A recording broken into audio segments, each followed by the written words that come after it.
tercera versión del Festival de Autores FAS, organizado por la Corporación del Libro y la Lectura, a través de los diversos sellos editoriales y socios que la integran. El FAS tiene como principal objetivo abrir nuevos espacios de encuentro entre los escritores y sus lectores, y en este contexto especial en el que seguimos enfrentando la pandemia del coronavirus, creemos más importante que nunca mantener vivos estos vínculos. Este año el FAS 2020 lo viviremos de forma remota y digital, pues en la industria del libro y la lectura hemos encontrado nuevas formas de mantenernos cerca. En esta ocasión les damos la bienvenida a la presentación del libro Macho y Hembra los creó, de Roberto Suazo, este libro, que sale ahora por el sello Paidós. Y, por supuesto, en esta presentación vamos a tener al autor, Roberto Suazo, y también agradezco mucho la presencia de los dos excelentes presentadores de este libro, Emilia Schneider y Vicente Gutiérrez. Muchas gracias por estar acá. Y los voy a presentar y luego les dejo la palabra. Emilia Schneider Videla es una dirigente estudiantil, activista y política chilena. El año 2019 se convirtió en la primera presidenta transgénero de la Federación de Estudiantes de la Universidad de Chile. Es militante del Partido Político Comunes, que a su vez forma parte de la coalición del Frente Amplio. Vicente Gutiérrez es periodista de la Universidad Diego Portales, ha colaborado como columnista para el diario de Clínica, El Concierto y el suplemento Culto de la Tercera. Es activista LGBTIQ+, y actualmente conduce junto a su hermana Camila Gutiérrez el podcast El Amor Según por Sube la Radio. Nuevamente les agradezco mucho estar en esta presentación, les agradezco mucho a los presentadores y a Roberto, que sabemos todos que han hecho un gran esfuerzo por estar acá. Y nada, les dejo la palabra y les agradezco mucho. Hola. Hola. Muchas gracias por la invitación y por la introducción. Y un gusto poder compartir con ustedes y con Roberto en esta presentación. Sí, muchas gracias por la invitación. Y me pasa que es como que típico que en las presentaciones del libro como que se espera que los presentadores como que agasajen al escritor un poco. Yo quise plantearlo como una entrevista y ahora pienso como está todo tan contestado en el libro que como se empezó a hacer como difícil preguntarte cosas y pensé como quizás deberíamos volver como al modo agasajo.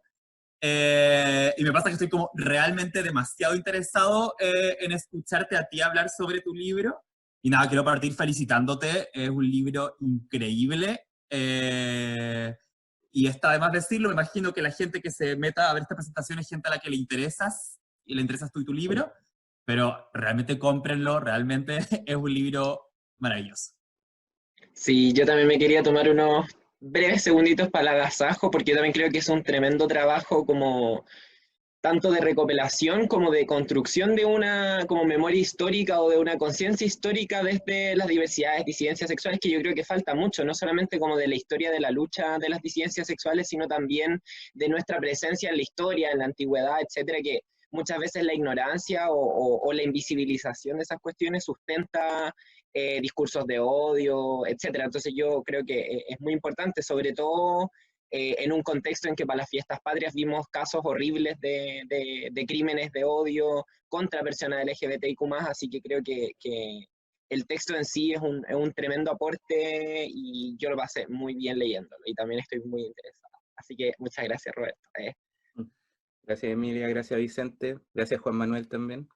Feliz de estar acá, escuchando sus preguntas, mejor que sea con preguntas, de hecho, si no...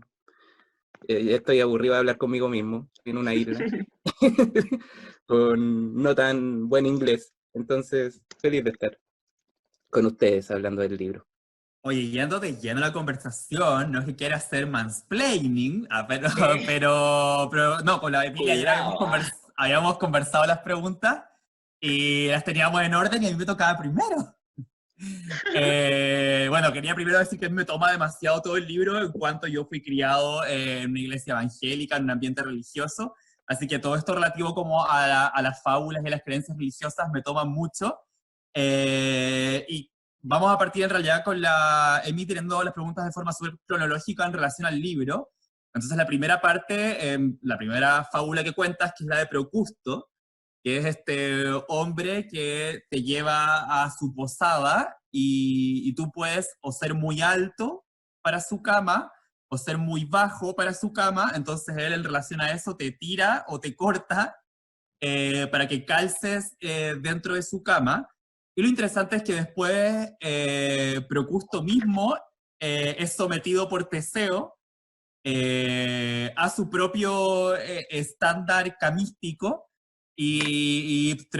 Procusto no calza nada con su estándar camístico porque no se dio cuenta que había engordado y pesaba más de lo que él pensaba y sobrepasa por los lados, de ancho la cama, entonces es cercenado por Teseo.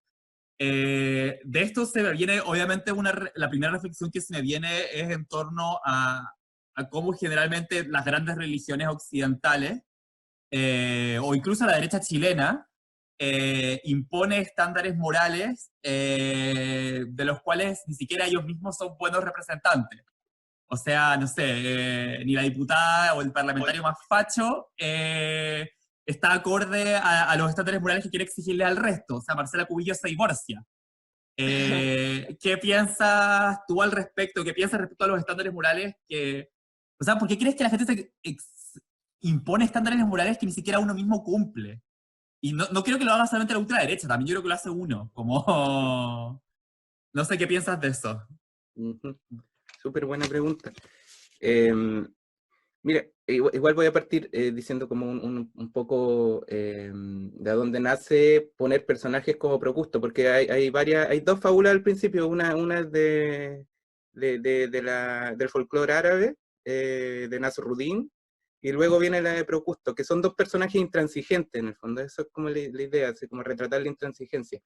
Pero eso tiene que ver un poco con que este libro un libro de divulgación en el cual yo pretendo como mostrar un poco lo que se ha hecho desde la academia de una manera amigable, lo que se hace en la universidad, lo que se viene haciendo hace décadas, de investigar las diversidades sexuales y de género en diversos contextos, en este caso en el contexto del mundo antiguo. Entonces, obviamente, yo quiero llegar a las disidencias. Quiero que, por ejemplo, el adolescente se encuentre ahí y se sienta menos solo, porque hay personajes en la historia. No es cosa, como dicen algunas personas fóbicas, digamos, no es como que el mundo se homosexualizó de la noche a la mañana, ni que las diversidades aparecieron recién, ¿ya? Entonces, claro, ese es un destinatario, pero también quiero que el libro llegue a gente intransigente, es como darle coscacho en el fondo. Y estos personajes son muy útiles para eso, porque son tanto las fábulas de personajes, de gente, de personas, individuos obcecados, como de un modelo que fomenta esa obcecación, que fomenta esa intransigencia. Entonces, claro, Procusto, la historia de Procusto es la historia de este posadero que quiere que los viajeros que van de Atenas a Eleusis pasen la noche en su hostal, digamos, pero con la condición de que se acuesten en su lecho y que quepan ahí, a la perfección. Si son más grandes los rebana, si son más cortos los estira. Entonces, hay varios sistemas, varios modelos con los que nos movemos, modelos de socialización como las religiones que se transforman en lechos de Procusto, que nos exigen cumplir con estándares, ¿ya? Y esos estándares a veces, y muchas veces, la mayoría de las veces a mi gusto, atentan contra nuestro propio modo de ser. ¿Por qué atentan contra nuestro propio modo de ser? Porque son rígidos. Y si uno piensa, ¿y por qué esta gente, por ejemplo, como la Cubillo, la Marcela Cubillo, se contradice? ¿Por qué cambió de opinión con respecto al divorcio y se divorció? Bueno, porque ella está cambiando. Sencillamente por eso. Porque ella está constantemente cambiando, a pesar de las normas a las que quiere someterse, que son como una especie digamos, traje con que ella misma quiere constreñirse para no cambiar. Pero ella cambia, estamos cambiando, cambia nuestro cuerpo, cambia nuestra idea, cambia nuestro gusto, que es como la esencia de lo queer en el fondo, digamos, esto que no podemos ser clasificados porque estamos cambiando constantemente, ¿ya? Marcela Cubillos puede ser queer, Jaime Guzmán puede ser queer, tienen su lado. Yo estaba, me estoy yendo a otro lado. Ya. Pero No, se son entiende. súper queer. Me metía que Marcela Cubillos es Procusto y la señora que le grita en el cementerio que es incompetente sería como Teseo. Como Sí. yéndole a decir como... Claro, no cumples con tu propia medida. sí. Amo, un besito Marcela Cubillo igual. Sí, a Procusto le pasó eso, po. Sencillamente él creció o engordó. Ya no encajó en su propio modelo. Cambió. Hay mucho miedo al cambio en nuestra sociedad. Sí. ¿Voy yo? ¿O vas a seguir respondiendo, Roberto? No, ya. Ya, sí. Sorry. Es que con esto de, como que, con esto de los videos Zoom, una pierde como la proxémica de cachar cuando una persona efectivamente finalizó. Pero, para seguir con las preguntas del libro, y también creo que es una respuesta que está ultra contestada en el libro, pero creo que es interesante traerla a este debate, sobre todo por algo que traté de mencionar al principio, que era de alguna manera como hay hoy día una exclusión, una jerarquización de ciertas identidades que tú analizas harto en el libro, y creo que el libro sirve harto para preguntarse los porqués, ¿no? Por ejemplo, esta metáfora en torno a Procusto. Y bueno, también ponen esta idea como de las identidades como algo inmutable, como un destino infranqueable, tú naces hombre y por lo tanto nunca vas a poder ser otra cosa, que también se juega con eso. A mí hay una pregunta o sea, un tema que me llamó mucho la atención fue cuando se introduce la historia de Inanna, de esta diosa, dioses, sumeria, como en una identidad muy, muy transmutante. Eh, digamos que es una figura muy importante porque representa el amor, representa la sexualidad, representa un montón de cosas, y es como la gran diosa de esta sociedad. Ahí a mí me surgió una pregunta al tiro, porque por lo menos en mi experiencia como una persona trans que está en la política, la narrativa que se tiene constantemente, o cómo una se enfrenta a esas cosas, es que históricamente se han negado posiciones de poder a identidades trans, identidades travesti, identidades no binarias. Y esa de alguna manera es la narrativa que nos pone como la cultura occidental contemporánea, o la cultura en general contemporánea actualmente. Entonces ahí a mí me surgía la pregunta cómo, existiendo no solamente la figura de Inanna, sino un montón de otras cosas que tú vas citando en el libro también relacionados con los chamanes, ahí bueno, el tema de las hijras, de las personas, dos espíritus, etc. ¿Por qué crees tú que en un momento se sitúa a estas identidades que no son ni hombre ni mujer, o que de alguna manera son, tuercen un poco los límites entre ambas identidades, se sitúan como deidades, y también un poco como objetos de deseo sexual, un poco esas dos cosas mezcladas, ya no el sexo y el deseo como una cuestión para castigar, sino una canal de energía espiritual, y qué nos lleva luego a pasar a que finalmente estas corporalidades, estas identidades pasan a una posición de marginación, de exclusión y de castigo finalmente, digamos, por el hecho de expresarse como tal. Sí. En la antigüedad, y no solo en la antigüedad, sabes que en culturas ancestrales que sobreviven hasta hoy, personajes que podríamos denominar de género difuso, expresión deliberadamente ambivalente, suelen ocupar cargos de importancia, de máxima importancia, roles espirituales de máxima importancia. Son los chamanes. Ahora, ¿cuál es qué tiene que ver que estas personas generalmente como que transiten entre lo masculino y lo femenino con esta función espiritual? Para mí tiene toda la relación, tiene toda la importancia y tiene todo el sentido, en la medida que son personas que pueden ir más allá de sí mismas. Esa es como la lógica que está detrás. Son personas que pueden franquear límites, que es la esencia misma de la experiencia religiosa, en cualquier, digamos, concepción de la misma. Incluso la experiencia religiosa más católica ortodoxa, de una seta que vive solo, encerrado, implica que en algún momento va a hacer contacto con lo otro, con lo divino. Ya se va a mortificar, va a hacer ayuno, hasta que va a ver angelito. Pero digamos que siempre va a franquear esa barrera. claro, entonces no es incongruente, no es desarmonioso que personas que nosotros podríamos identificar como personas trans en el pasado y también en culturas ancestrales que, insisto, existen hasta la actualidad, hayan ocupado ese rol, ¿ya? Porque esa es la función misma del camino espiritual, digamos, ir más allá de uno mismo, que también es la enseñanza que debiesen tener las religiones, digamos, si las religiones debiesen tener como un colorario ético, es justamente esa capacidad de mirar con los ojos de lo otro, ¿ya? Tanto mirar a los humanos desde los ojos de la divinidad, pero también mirar a los otros seres humanos desde su propia perspectiva, trascender lo propio, entrar en éxtasis, es como lo que se busca en la experiencia religiosa, y eso quiere decir salirse de sí mismo. Ahora, ¿por qué eso cambió? ¿Por qué hay concepciones religiosas que son las predominantes hoy día en Occidente, diversas variedades del cristianismo, también las otras religiones monológicas, abrahámicas que imperan hoy? ¿Por qué cambiaron esto?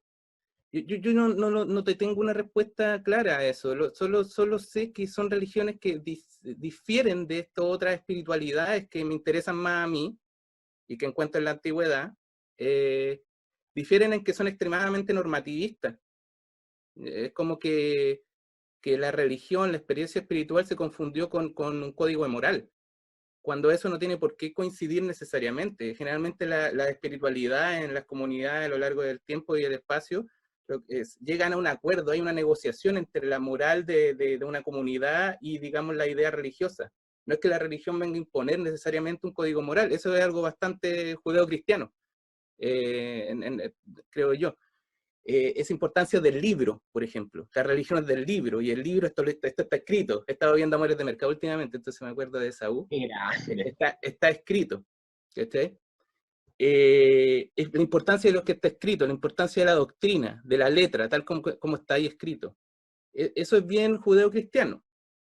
Y si te fijas, como que difiere de una experiencia religiosa propiamente tal, la experiencia de enfrentarse, digamos, a esto que nos trasciende como seres humanos, que es salirse de uno mismo.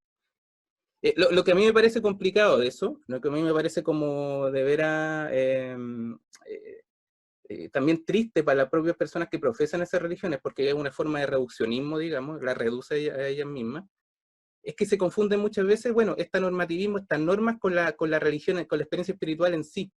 Entonces tú tienes gente, por ejemplo, que profesa diversas variantes del cristianismo en Chile, que su identidad religiosa, como creyentes, se sustenta, se construye desde su odio a las diversidades, ponte tú, y reducen todo lo que es su religión a ser homofóbicos, como si la religión consistiera en, digamos, en atacar esas identidades, cuando la religión, y la religión cristiana estoy hablando, es mucho más complicada y mucho más profunda, tiene mucho más aristas que esas, pero parecen reducirlo a eso, y eso es súper llamativo, aunque esa es la forma... ¿Cómo? A estar en contra de cosas, como que esa es Claro. la praxis católica. Y es como esa manera de definirse que tienen varios grupos, como que se definen por rebote porque yo no soy aquello que considero inferior a mí. Y esa identidad es súper pobre. Esa forma de identidad es súper pobre. O sea, yo soy esto. Yo soy esto que no es eso otro. Yo soy superior porque no soy como el inferior, lo que yo considero inferior. Y estamos, eso soy yo. Y yo soy el que soy, como dice por ahí. Bueno, encuentro que yo soy el que soy. Ayer se lo comentaba a la Emilia, que me parece que es muy Daddy Yankee reggaetón, como cuando bueno. los reggaetoneros al comienzo dicen como Daddy Yankee Joe, el que más se entona. Es como, bueno, yo soy el que soy. Son súper fanáticos de sí mismos. Fue la intro del reggaetón de Don Omar, o sea, de Dios. Yo quería decir, en torno a lo que mencionaba recién, como de reducir la religión cristiana como solo homofobia o cosas muy específicas, que creo que lo relatas muy bien eso cuando hablas como de cómo la religión cristiana y la cultura occidental se ha dedicado a considerar que Sodoma y Gomorra es el castigo a las personas homosexuales. Y no se dice nada de que después Lot tira con sus hijas que lo emborrachan, y es como, mira, como selectiva la cosa. Y también, no sé, pues también hablas en el libro de cómo en Deuteronomio se dice creo que es en Deuteronomio, que no ya serás hombre con hombre, sino serás abominable. Pero si uno va un poquito más abajo, se considera abominable el mezclar telas de lana con telas de lino en tu misma prenda de vestir. Y es como, mira que han sido selectivos en la cultura occidental de que nadie hueve a nadie por mezclar una tela con otra, pero parece que se quedaron muy pegados con la parte de no ya ser hombre con hombre, siendo que las dos huevas eran igual de abominables y de hecho están en el mismo versículo. Sí, yo no O me del acuerdo mismo... si mezclar, están en el mismo libro, están en el Levítico, y yo no me acuerdo si mezclar telas, Eso. si mezclar hilos de dos colores o de dos especies en tu vestido tiene pena de muerte, pero bueno, están, están en el mismo cuerpo normativo, y muchas de estas normas han sido desechadas. No olvidemos que el Antiguo Testamento, el libro Levítico y Deuteronomio son libros de origen hebreo, digamos, el cristianismo expropió estos libros y los semantizó, los trabajó desde otra lógica. Aunque las normas las siguió trabajando más o menos igual. Pero muchos judíos ya no practican esas normas, porque las consideran innecesarias, porque entienden que eran fruto de un contexto. En el caso de las normas homofóbicas de Levítico y Deuteronomio, ellas responden a un contexto que es la lógica, digamos, de guerra en que estaba el pueblo hebreo con las naciones vecinas. Digamos, estoy hablando de tiempo del 500 antes de Cristo, ponte tú, cuando se escribió el Levítico. Entonces hay que preguntarse qué era yacer con un hombre, qué significaba esa homosexualidad a la que se refiere ahí, porque probablemente no se refería a lo mismo que pensamos nosotros, porque probablemente se referían a este tipo de prácticas sexuales que eran sagradas para los pueblos vecinos. Era otra visión del sexo. Yeah. Pero a propósito de Sodoma y Gomorra, que tú nombras antes, es interesante eso de que muchas veces el uso del texto bíblico como forma de legitimar animadversiones, rechazo, odiosidades, negaciones, está paradójicamente en contra de la propia letra. Como que no están leyendo bien, no se lee bien. Y eso es especialmente el caso de Sodoma y Gomorra, donde jamás se especifica que el pecado de ese pueblo de los sodomitas sea un pecado sexual, tenga un pecado tenga que ver con sus relaciones sexuales de hombres con hombres. Jamás se especifica eso, jamás se dice eso. Por el contrario, lo que se cuenta ahí es que Yahvé estaba, digamos, enfurecido con este pueblo, de personas sumamente viciosas, pero que tenían todos los vicios posibles, una amalgama de vicios. ¿Ya? Y lo que se dice ahí es que estos sodomitas quisieron violar a los ángeles, que Yahvé había mandado a visitar al hombre justo Lot, violar a los ángeles. Entonces, también los ángeles no son hombres. Los ángeles son entidades super queer en la tradición judeo-cristiana. ¿Sí? Entonces, ¿de qué estamos hablando? Y el libro es de Sodoma y Gomorra, digamos, el Génesis 19, no fue leído como ahí no se vio un pecado de homosexualidad hasta bien entrado, digamos, diría como que el siglo XII de la Edad Media recién empezó como a crearse esa idea, porque el libro no te gatillaba esa lectura inmediatamente. ¿Sí? Y a donde se ocupó mucho y con fines muy perversos fue en las últimas décadas del siglo pasado, digamos, en una campaña de demonización de la homosexualidad a propósito de la crisis del SIDA, impulsada por iglesias cristianas, que de hecho dio origen, esa campaña y esas injusticias dieron origen a la investigación en torno a la homosexualidad en la Biblia. Libros fundamentales, libros como que abrieron camino, como el de Tom Horner, que se trata de David y Jonathan, y es un libro que salió en 1978. Entonces, esto tiene tiempo también. Eso, me perdí igual, creo que me preguntaste otra cosa. No, era... Sí. Sí, estuvo excelente. Sí, me encantó. Hoy yo también quería traer otro tema a colación que a mí también me llama mucho la atención a propósito de debates dentro del mundo feminista, porque además en los mitos, en los relatos que recopila el libro, además de las identidades no binarias, identidades que podríamos situar en lo trans, ligadas como a lo chamánico, a lo ritual, a lo espiritual, que a todo esto, para quienes no estén viendo, yo me declaro absolutamente disponible para un culto. No, mentira. Pero también se liga esto a la prostitución. De hecho, se habla de prostitución sagrada y también digamos, como un fenómeno que ocurría en los templos. También Tiresia, digamos, también tuvo una etapa en que estaba como ligado a la prostitución. Entonces, la pregunta que yo te quería hacer, porque en el libro se hace como una diferencia bien clara entre que esta prostitución no sería una forma de explotación, sino que tendría toda una distinta valorización social y por tanto sería una experiencia muy distinta tanto para las mujeres como para las otras identidades que se involucran en este ejercicio. Entonces, pero ahí me surge la pregunta, porque bueno, el tema del trabajo sexual en general en el feminismo es muy controversial. Si es que en esas sociedades, que no podríamos decir que eran sociedades matriarcales, sino que probablemente sociedades patriarcales o con sus matices, ¿crees tú que realmente esta prostitución sagrada no implicaba una forma de explotación sexual?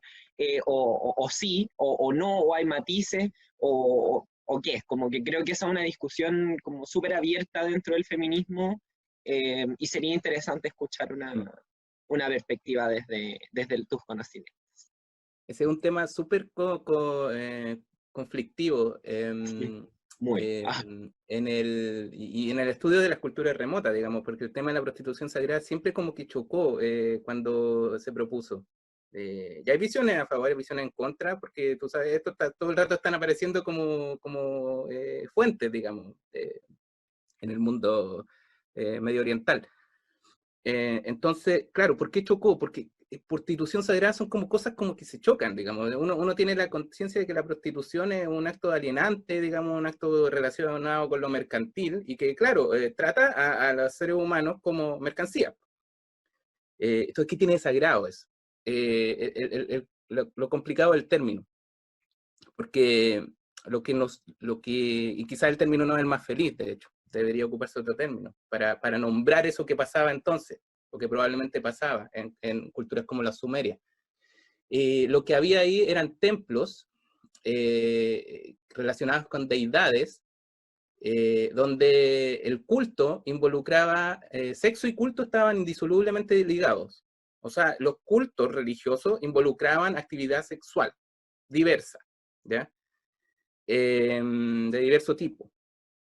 Y habían personajes que han sido identificados como estas prostitutas sagradas, que también hay prostitutos sagrados o prostitutes sagrades, que eran servidores de esta deidad. Entonces, se ocupa también el término, y creo que es más feliz, más ajustado, cuando llamas a estos personajes como hieródulo o hieródula, que es un término griego que vendría a significar como servidores de lo sagrado, ¿ya?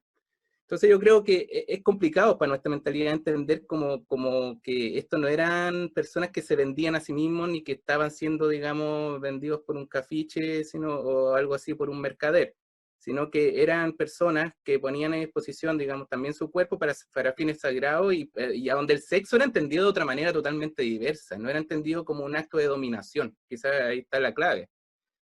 Claro, El sexo era como entendido, un celibato obligatorio como de la claro. escuela. Sí, no era un acto de imposición, no era un acto de imposición del más fuerte, porque el sexo se entiende mucho, y hay una concepción que ha permeado nuestra cultura, el sexo como dominación, el sexo como una verdadera batalla, donde alguien triunfa, donde el activo está por sobre el pasivo, donde uno está por sobre el otro, donde alguien domina al otro. Esa conciencia, digamos, que todavía no existía en el mundo sumerio que estamos hablando nosotros, que se habla en el libro, donde se refieren a estos personajes. Todavía no existía. Entonces, ¿qué existía? ¿Qué se entendía por sexo? Bueno, el sexo era sagrado, pero además era un acto participativo, en el cual las personas se encontraban justamente para experimentar éxtasis, salirse de sí mismos, en varias, digamos, de varias maneras. Por esto también involucraba mucho estos cultos de estas divinidades como Inanna, también en el mundo greco-latino divinidades como Dioniso, Baco, involucraba mucho como esto que también es un nombre medio desafortunado, pero así se lo ha llamado transvestismo ritual, ¿ya? Hay mucha gente que dice como que ahora yo he leído como que está mal poner el énfasis en el travestismo, digamos, porque eso como que te llama más la atención sobre la ropa más que de los individuos y la identidad de los individuos. Y quizás tienen la razón, pero así se le ha llamado. ¿Y qué era eso? Bueno, esta cosa performática que había en los ritos dionisíacos y en los ritos de Inanna, donde los hombres se vestían de mujer, la mujer se vestía de hombre, y era un poco un intercambio de identidades, un dar vuelta a la identidad, y jugar, y no jugar, sino que ser el otro por un momento. Y eso era lo sagrado. Entonces, a eso me refiero como actos participativos. El sexo también era entendido así, digamos, salirse de sí mismo. Es muy complicado para nosotros entender eso, porque eso es experiencia. Para entender eso tú tendrías que tener la experiencia de lo sagrado de esa manera. No, y yo no he tenido esa experiencia religiosa. Pero es complicado el tema, es complicado Sí. darlo a entender. Lo que tenemos claro es que el sexo no era entendido como lo entendemos nosotros por esa cultura. Y por otras. Totalmente. No, yo solo para como comentar una cosita final, yo estoy como, creo que es muy interesante y más allá de si es como desafortunado el nombre, creo que es provocativo y creo que eso es bueno, como que saca muchas cosas, como lo que decís tú de la concepción que tenemos hoy día del sexo, que tiene muchas otras como valoraciones detrás, el hecho de que, por ejemplo, la prostitución, digamos, hoy en día tenga una carga como de imposición a las personas trans, de explotación a la mujer, etcétera, como que tiene muchos matices y yo creo que hay muchas cosas en el libro que generan esas provocaciones en los debates. Así que bacán. Gracias. Emi, tal vez le damos con la pregunta porque se vincula un poco la de los cretenses. Adelante. Ya, Adelante. perfecto. Bueno, a mí, habiendo sido criado como en un ambiente conservador y religioso, siempre me llamaba la atención que el sexo, ahora que estamos hablando del tema, por eso lo decía, porque creo que se vincula con lo que están hablando ustedes. Me llamaba la atención que hubiese sido como el sexo la cosa elegida como mecanismo de control por las religiones como dominantes de la cultura occidental, y mi explicación siempre era como casi todos, no sé, si la regla primordial del cristianismo fuera no fumar, igual piola, porque como que no todo el mundo quiere fumar, pero como casi todo el mundo quiere tirar, que la prohibición fuese en torno al sexo, como que te aseguraba poder atemorizarlos y en el fondo controlarlos un poco a todos, a todes. Dicho esto, bueno, la sociedad cretense era regia estupenda, me tomaba mucho, eran buenos para estar piluchos, para el sexo ritual, no había clases sociales, y acá está el sexo como el mecanismo de encuentro con Dios. Después Inanna también repite la idea,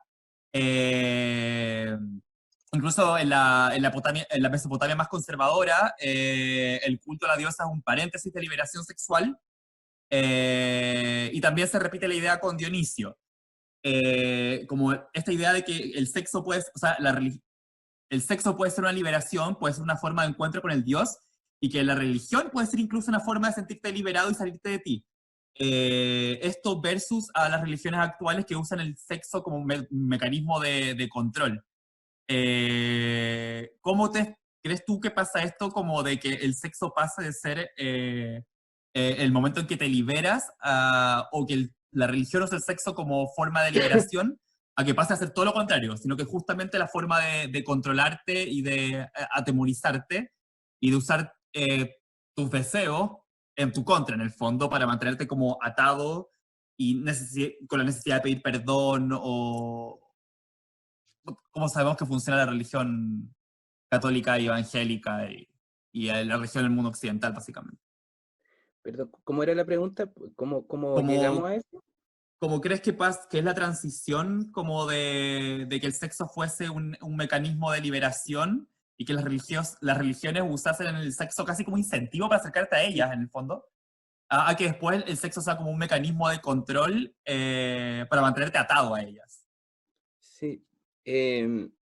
Mira, es complicado ver cómo rebanar la historia y ver como un punto a donde se dejó atrás esas prácticas liberadoras sexuales que se involucraban con lo espiritual, y donde empezó como esta vida más mojigata, esta visión como más mojigata de la iglesia que ha permeado nuestras convivencias sociales.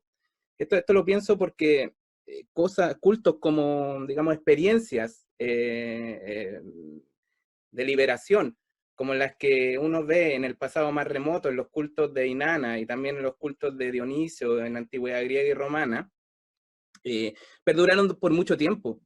Y también perduraron en la Edad Media. Yo ahora estoy estudiando más en la Edad Media acá, por razones digamos, de la investigación que estoy realizando acá.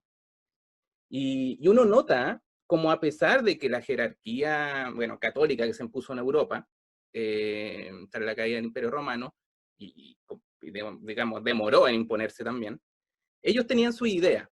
Y tú tienes como claro que los padres de la iglesia son los padres de la iglesia y unos señores que estaban en contra del sexo, en contra de las mujeres, y que de hecho postulaban una idea de masculinidad que era súper interesante.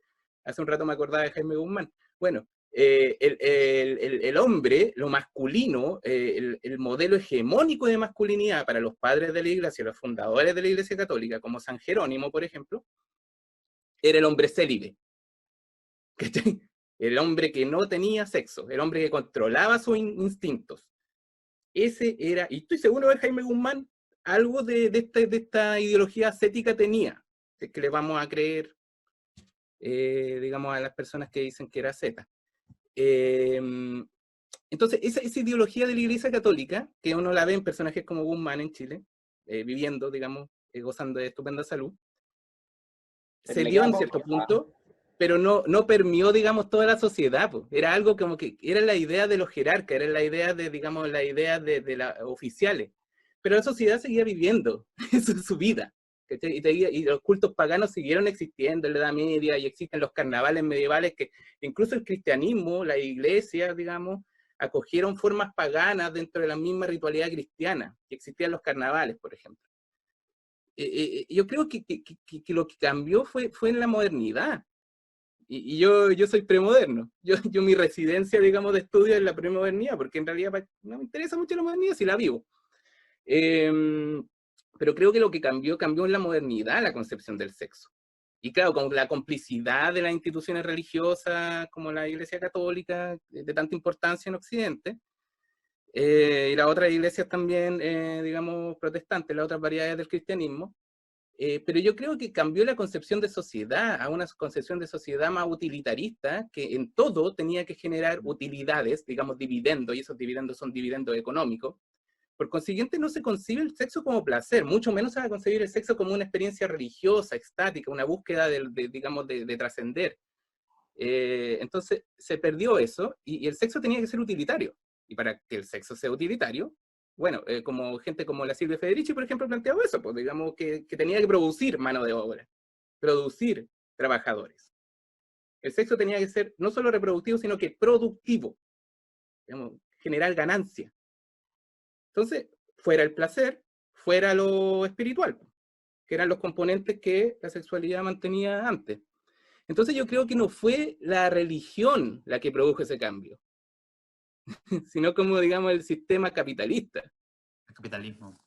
Mm.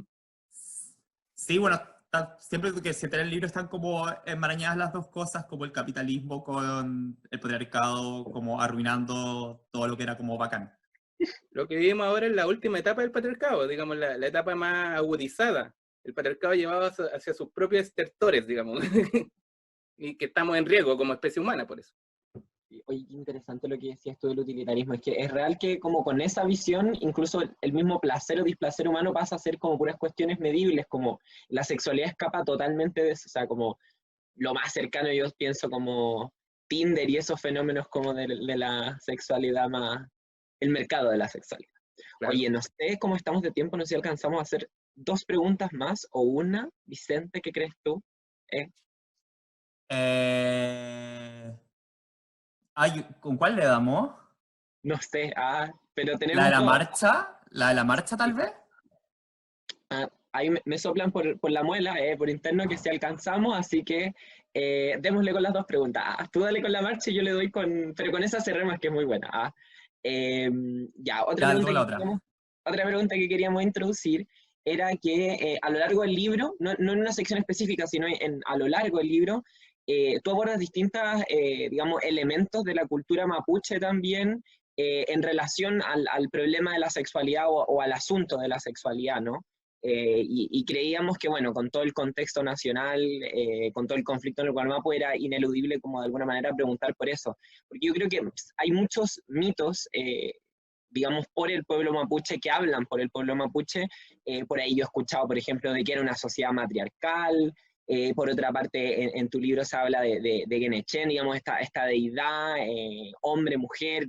Se habla también de estas 4 esquinas del mundo, de alguna manera, que quiebran las dualidades binarias y abren cuestiones más ambivalentes, más, digamos, menos inmutables, y que en el fondo eso forma parte como esencial de la cosmovisión mapuche. También, digamos, la situación de las machi, que en general se asocia a una figura femenina, pero que en realidad podía ser, digamos, ambas, y de hecho está el caso que tú lo mencionas en el libro, de una machi, digamos, que se identifique, digamos, con apariencia masculina, pero que se identificaba con, digamos, como una mujer y que fue encarcelada y muy maltratada. Entonces yo te quería preguntar muy en síntesis, ¿cómo le podrías contar a la gente que nos esté viendo que a partir de lo que tú has estudiado, crees que en la cultura mapuche ancestral se abordaba el asunto de la sexualidad? Como, ¿cuál es la visión respecto a eso?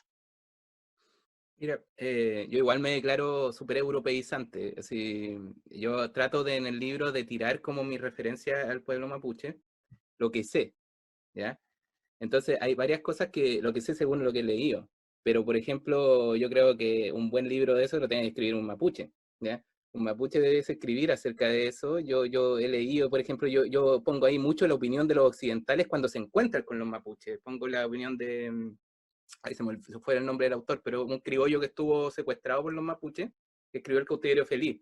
Cuando se encuentran estos personajes de los machigüeyes, que son personajes, digamos, también chamánicos, digamos, del pueblo mapuche, que imagino que todavía existirán. De hecho, hubo un caso en los años 90 de una machigüeye que está estudiado, de hecho, en la bibliografía del libro pongo el artículo de donde saqué eso, que fue súper grave, porque era una persona como de identidad, digamos, una expresión de género ambigua, ambivalente, deliberado, digamos, él no quería expresar, era un hombre que quería expresarse como mujer, pero era un sacerdote, era un machi.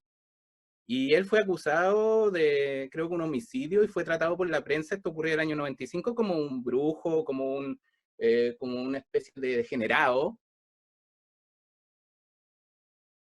Ay, ¿qué pasó? No sé, decía que solo por tener como comillas apariencia masculina, que lo habían Claro, tratado como de indio desviado. sí, pues. Entonces, yo no sé cuál será la situación actual de esa jerarquía, de esa identidad religiosa entre los mapuches, pero ha existido. ¿Ya? Yo en el libro lo que hago es mostrar la visión cuando los occidentales se encuentran con eso. ¿Ya? Y claro, es una visión que choca, por ejemplo, al criollo este que escribe en el siglo XVII. Lo encuentra que es un diablo, digamos. Más encima porque está asociado tiene costumbres de mujer que ya son demoníacas. Entonces, lo que yo diría ahí es que todos, y yo también, tengo mucho más que estudiar acerca de eso. ¿Ya? El tema es que de una vez por todas le demos importancia, porque no solo en esa arista, digamos, de estas identidades de género, que quizás están legitimadas por la cosmovisión mapuche, sino también por todo un trasfondo de su cosmovisión que es necesaria. La cosmovisión de los pueblos ancestrales ahora es la que nos puede salvar. Digamos, es donde nos tenemos que apoyar si queremos tener un futuro. Basta de filosofía occidental, chao Aristóteles, por favor, ya acabemos con toda esa tradición. Eso no nos va a llevar a ningún lado, eso nos ha traído hasta aquí, hasta el despeñadero. ¿Tenemos más tiempo? Nos queda una pregunta. Nos avisan por interno aquí. Que nos queda una pregunta. Si queréis le damos. Sí, dale. Ya, pongámonos de las colas polémicas. Ahí se quedó pegado Roberto, ¿no? No. Ahí. Ya, Nos pongámonos estábamos de las colas polémicas. No sé si te he cachado que hay como una disyuntiva, sobre todo como creo que en las últimas dos marchas LGTBIQ+, entre como dos formas de concebir cómo tiene que ser la marcha. Una es más la como del jolgorio y la celebración y la fiesta en la calle, y la otra es mucho más como reivindicativa de derechos y puramente reivindicativa de derechos y más una especie como de ceremonia por los caídos y las caídas y les caídes. Esto en el contexto de que, bueno, en el libro se habla como de la que podría ser la primera marcha LGTBIQ+, hace 5.000 años, con la marcha en honor a Inanna.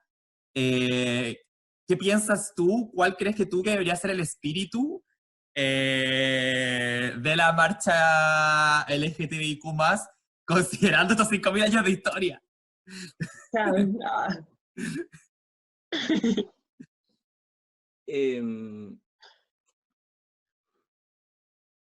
Mira, esa idea claro, yo encontré ese documento, ese himno a la diosa Inanna, que es muy hermoso porque es de hace 5.000 años, y te muestra un desfile en Sumeria al caer la tarde, digamos, cuando se enciende el lucero Venus, que era la diosa Inanna en el fondo. Y sale la gente, sale el pueblo de Sumeria, digamos, como un verdadero carnaval, ¿ya? Un verdadero carnaval. El tema, claro, ahora eso se ha transformado en reivindicación, porque son identidades marginadas y negadas, ¿ya? Lo que difiere, o sea, uno si fuera transportado allá, fue el rollo que me pasé, claro, vería una marcha LGBT, ¿cachai? Así todo coloría, pero eso era un acto religioso y un acto comunitario de algo que era perfectamente vida cotidiana para ellos. Cambio ahora, claro, está esta cuestión del orgullo y está esta cuestión de reivindicación porque son identidades que han sido negadas. Lo que yo quisiera, en el fondo, que se volviera como esta idea de que este es un acto, una fiesta, que es un carnaval, ¿cachai? Es un carnaval de la comunidad entera, donde la comunidad entera también participa de esta cuestión de que es abandonar por un momento la propia visión y compartir la visión del otro, digamos, echarse, salirse de sí mismo, que era como esa experiencia religiosa que tenían entonces. Eso sería hermoso, sería como un aporte para todos, para toda la comunidad. Toda la comunidad aprendería de eso. Como tú aprendes de alguien que ha tenido experiencias que tú no has tenido. Ese es el verdadero aprendizaje. Yo aprendo mucho, por ejemplo, yo he aprendido mucho por los libros, pero me falta experiencias. ¿Cachai? Sería una bonita instancia para tener esa experiencia. Experimentar lo otro. Pero ese es un sueño todavía, ¿cachai? Lo primero es como que se deje de negar la existencia.